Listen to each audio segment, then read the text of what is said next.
والسلام على أشرف الأنبياء والمرسلين سيدنا ونبينا أبي القاسم محمد اللهم صل على محمد وعلى أهل بيته الطيبين الطاهرين ولعنة الله على أعدائهم أجمعين من الآن إلى قيام يوم الدين.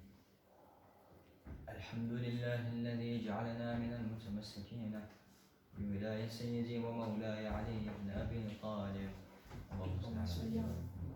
الحمد لله الذي هدانا لهذا وما كنا لنهتدي لولا أن هدانا الله. رب اشرح لي صدري ويسر لي أمري واحلل عقدة من لساني يفقهوا قولي. أما بعد.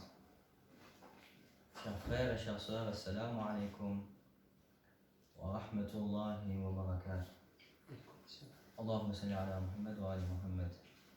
Tout d'abord, j'aimerais féliciter les croyants et les croyantes durant ces jours récemment, durant ces jours de 15 Shaban, nous sommes en train de célébrer la naissance de notre dernier imam, Imam Sahib al-Amr al-Zaman, alayhi wa ala abaihi afdal salatu wassalam. Donc, durant ces quelques minutes qui vont suivre, nous allons essayer de parler brièvement de l'imam alayhi salam. Donc, l'une des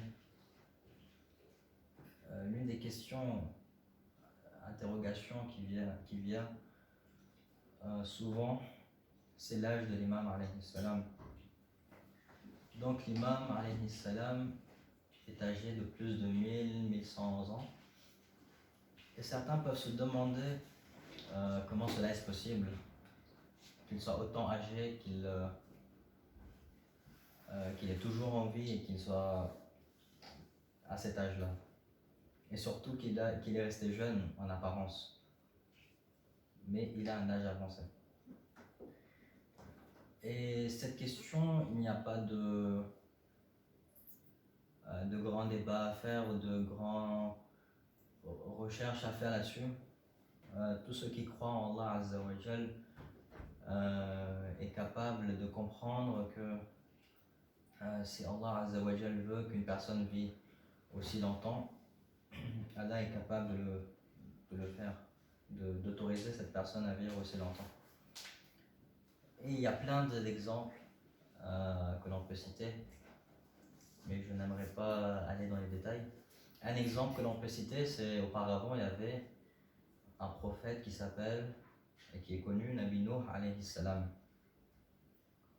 Donc dans les narrations de Ahlul Bayt alayhi salam, nous voyons que ce prophète a vécu beaucoup d'années, plusieurs milliers d'années. Donc d'après certaines narrations, peut-être qu'il y a plusieurs versions, mais d'après certaines narrations, comme j'avais lu dans Al-Kafi, l'âge de Nabi Nuh alayhi salam était de 2500 ans quand il est mort. Donc il n'y a pas de questions supplémentaires à se poser, tout est possible pour Allah Azza wa Jal. Mais ce qui est intéressant et ce que j'aimerais souligner, c'est une leçon que l'on peut tirer de l'histoire de Nabi Nuh alayhi salam et de l'âge de Nabi Nuh alayhi salam. C'est que dans Al-Kafi de l'imam Sadiq alayhi salam, si je ne me trompe pas, Imam Sadiq alayhi salam nous raconte le vécu de Nabi Nuh alayhi salam, les impressions de Nabi Nuh alayhi salam durant ses derniers moments, durant son dernier jour ou de ses derniers instants avant qu'il meure. Donc l'ange de la mort demanda à Nabi Nuh alayhi salam wa ala nabiyyina wa alihi afdal salatu wassalam. Donc l'ange demanda à Nabi Nuh alayhi salam comment il a vécu ces années-là. Comment c'est passé? Est-ce que ça s'est passé vite?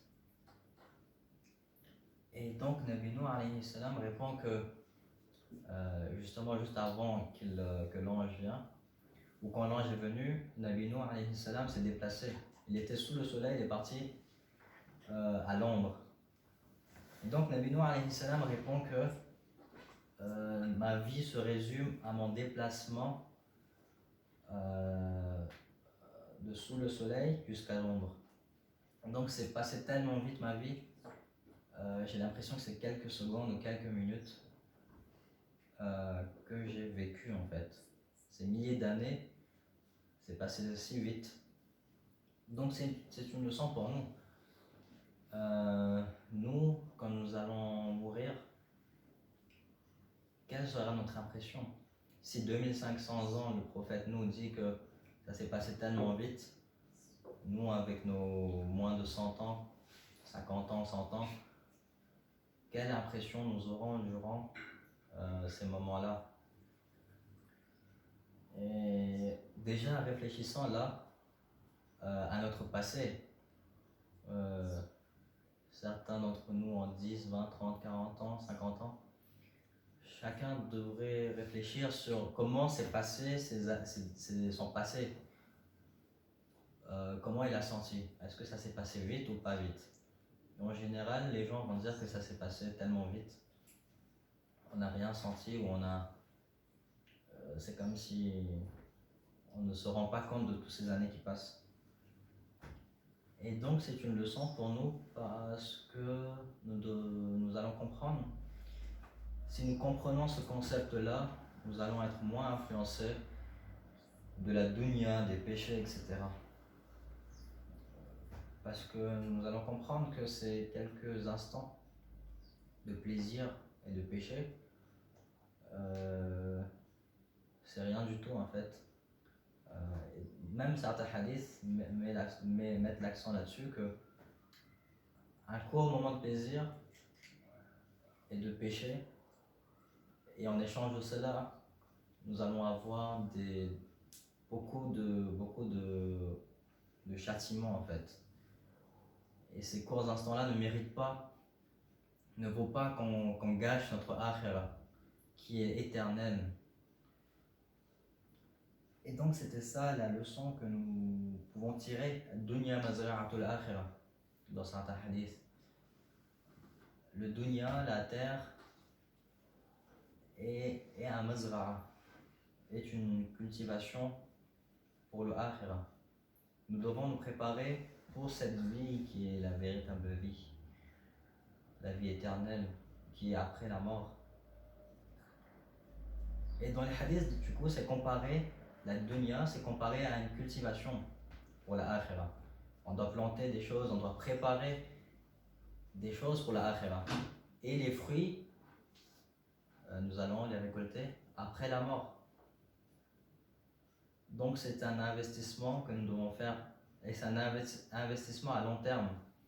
Aujourd'hui, si on veut faire un potager ou si on veut cultiver des choses, ce ne sera pas fait en une journée.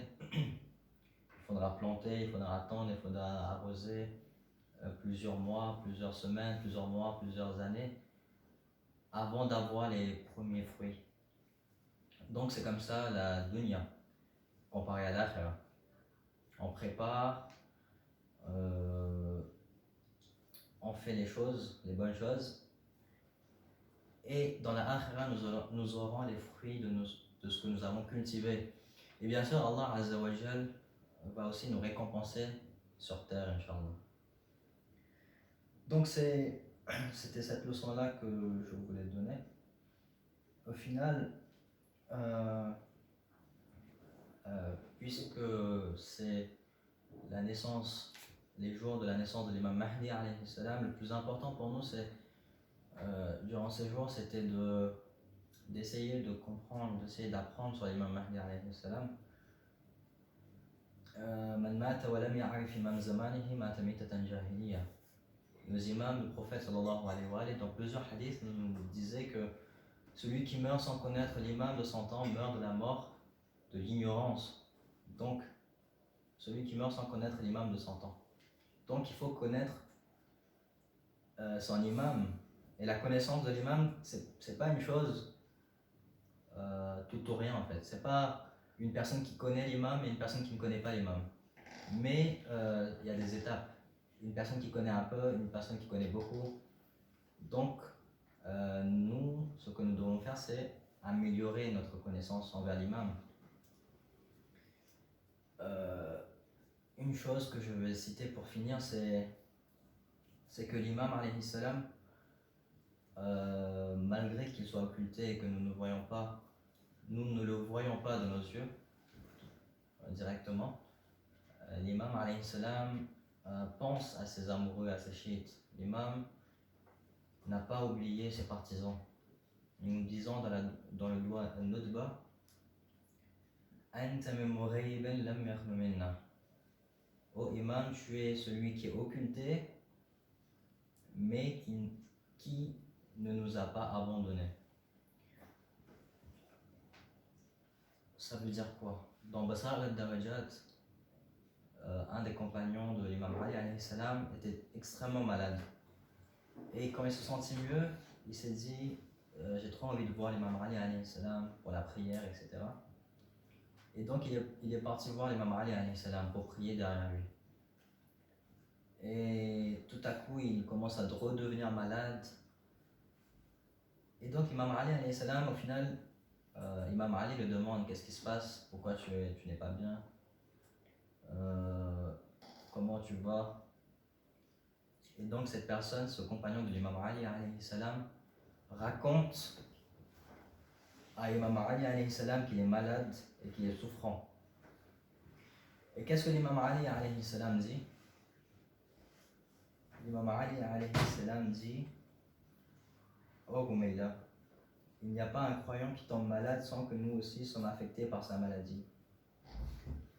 Et il n'est pas triste sans que nous aussi soyons tristes dans sa tristesse. Et il ne demande pas un doigt sans que nous disions Amin à son doigt. Et il ne reste pas silencieux sans que nous prions pour lui.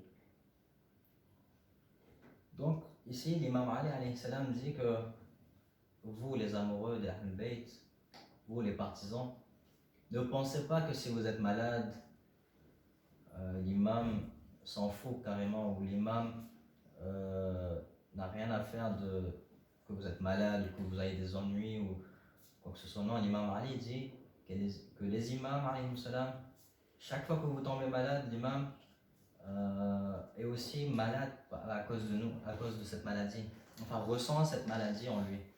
À chaque fois que nous avons des soucis, l'imam se fait aussi du souci parce que nous avons des soucis. Et l'imam prie pour nous.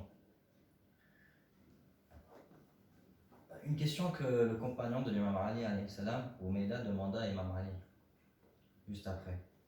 C'est Hey imam, il demanda oh imam, est-ce que cela concerne uniquement ceux qui habitent à Koufa par exemple, ceux qui sont autour de toi, ou ça concerne tous les croyants?